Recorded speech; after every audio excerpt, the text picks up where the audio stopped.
This is the world's most expensive football, and this is the world's cheapest. And today, we're going to compare the difference. Louis Vuitton are extremely passionate about football and are usually involved in the World Cup in some sort of way, as seen with their Messi versus Ronaldo marketing campaign breaking the internet. They released this ball as a collaboration for the France World Cup in 1998. It was made before I was born and took 6 years to produce. It became so popular that celebrities started carrying it around with them just to flaunt, such as Rihanna, who took one with her simply to watch a game. You can now only get them second hand, and I see some going to this day for £6,000. So to put it into perspective, for this price you can get 1,000 of the cheaper footballs. I'm expecting it to therefore make me 1,000 times better, make every shot go in and give me some sort of superpower. So let's see what it's all about. Okay, so here we just have the cheapest ball that I could find, and here we have the most expensive ball that I could find. It's the world's most expensive football, the Louis Vuitton football. Straight off the bat, I mean, it looks cooler. It comes in this little holder, which you don't get with this ball or probably many other balls. So I believe there were 3,000 of these made in the world, and this is number 696. Obviously, it's very old at this point, so already I'm kind of seeing cracks on the ball, which is a bit crazy for the price that you have to pay. So yeah, let's see how it feels.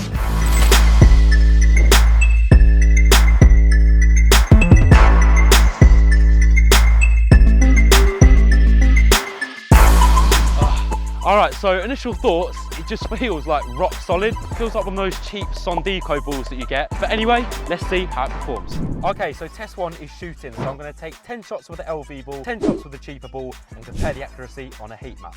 Alright, so these shots have got to be on target. I can't have this ball flying over the fence. Let's go. Alright, shot one. Oi!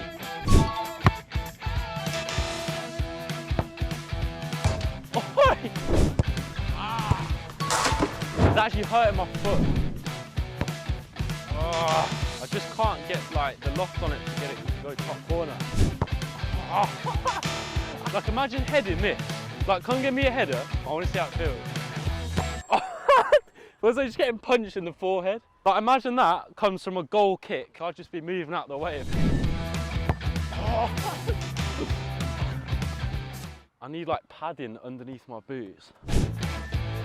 Oh my God, this is awful. It's not me, it's the ball. I'm gonna try and get one good goal. Oi! That'll do, it will do. Not quite top bins, but it's better. Right, I'll tell you what, I might try, instead of using the inside, I'm gonna try lace it. See how this goes. Oi! That ball, like the knuckleball on it was mad. Maybe a Jagiellonian type of ball. All right, not my best performance, but we're gonna throw that away now because I feel like every kick that I do, I'm devaluing the ball. So onto the cheaper ball next. 10 shots, let's see how I do. That's better. Whoa, I can definitely get more loft on these. It's just so nicer to kick. Oh, Jesus Christ. The crossbar's got a headache.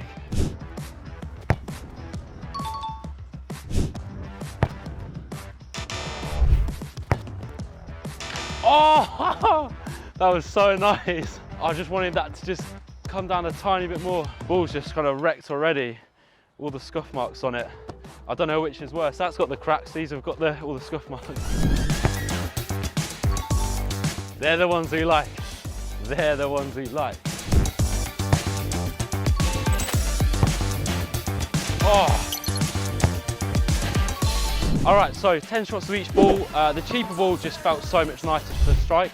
I just couldn't get the height on the LV ball because it was so hard, so I couldn't really get many top corner shots. But yeah, let's get the heat map up and see the results. So as you can see here on the heat map, the results are in. We have a lot more accuracy with the cheaper ball, with a lot of the shots going way more towards the top right corner. All right, so up next, we've got the touch test. 10 touches with each ball. Let's see which performs best. I need shin pads, so that's right off the shin. Oh. Ooh, just about. Oh. Do you know what? It's actually like really slippy to kind of get your like studs under. Oh, I've got to move on because that's just again wrecking my legs.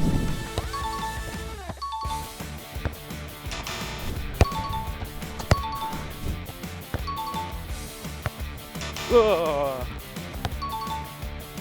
Oh.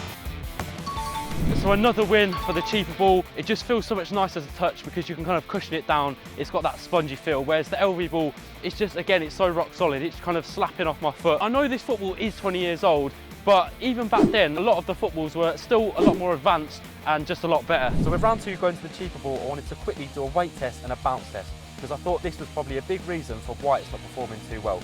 And as expected, the LV ball has a lot less bounce to it than the cheaper ball. All right, so weight test. I don't know if it's just me, but the Louis Vuitton ball just looks a bit smaller than the other one. It feels almost like a 4.5 or something like that, but let's give it a weigh. All right, so just looks like it's just kind of over 400 grams. Let's see how that compares to the cheaper one.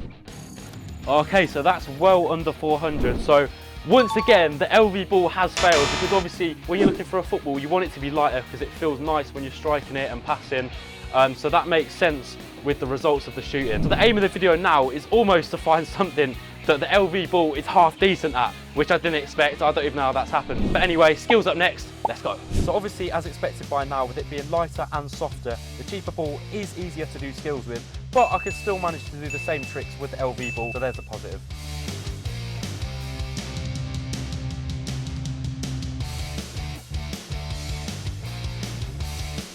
All right, so last test of the day, which is probably a good thing because each test I'm doing, I'm probably devaluing the ball more and more, but I've got to test the passing. All right, so firstly, we're gonna do a curve test. So 3 shots each, trying to curve the ball into the goal. Let's see how they do.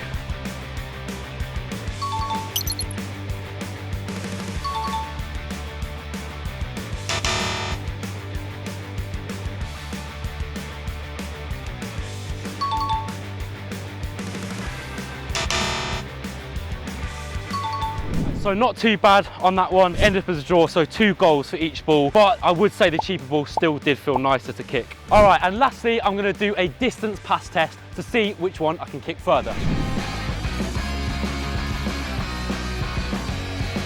All right, and last kick of the day with this thing. Thank God, because my feet are just done. Okay, so I think we can call the test a day. Overall, I'd say if you're just looking to buy something for a kickabout with your mates, buy this.